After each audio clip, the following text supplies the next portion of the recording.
And we go from the super smart cardiothoracic surgeon to the super smart mixologist. And Brett, we're talking about Valentine's Day and making that perfect cocktail for the person you love. Absolutely. And it's red, it's colorful, and hopefully it's going to be very yummy. Okay. So this is called the Clover Club. All right. Now, you and I were talking a little bit when we were in commercial break about the Clover Club.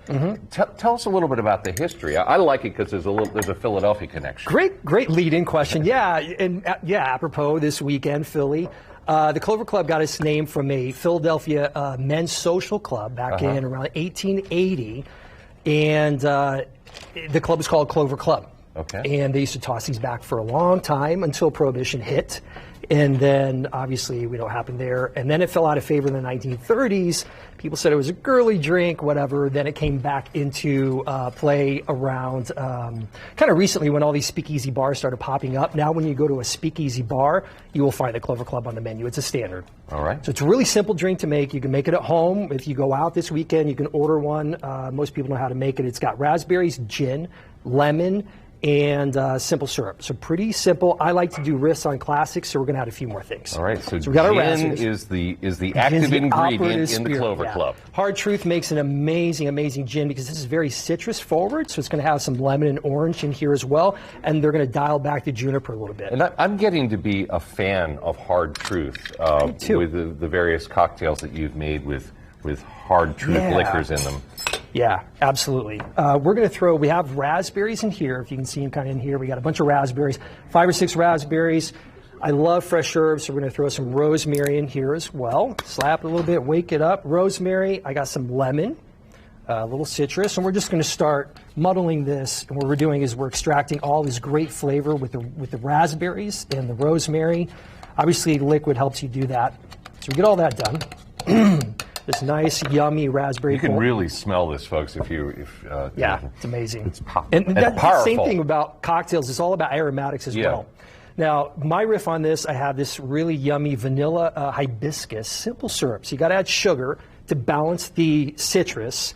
Simple syrup, super obviously simple to make. We're going to do about an ounce of that. And again, this is going to give a really nice red, kind of purplish color. And this is the thing, folks, about Brett's Alchemy is that there's always these really neat things that go in the cocktail that the rest of us probably never would have thought of. It's a lot of R&D and a lot of play and trying to add layers on cocktails. We got some rose water. This is for aromatics. Now, what we're going to do is we're going to give this a dry shake, which means we have a really yummy egg white in here. Okay. And egg white, highly recommended. If you're not into it, you don't have to do it. But egg white really adds a lot of frothiness and a lot of just kind of lightness to a cocktail if it's done right. And it binds and emulsifies all the ingredients together.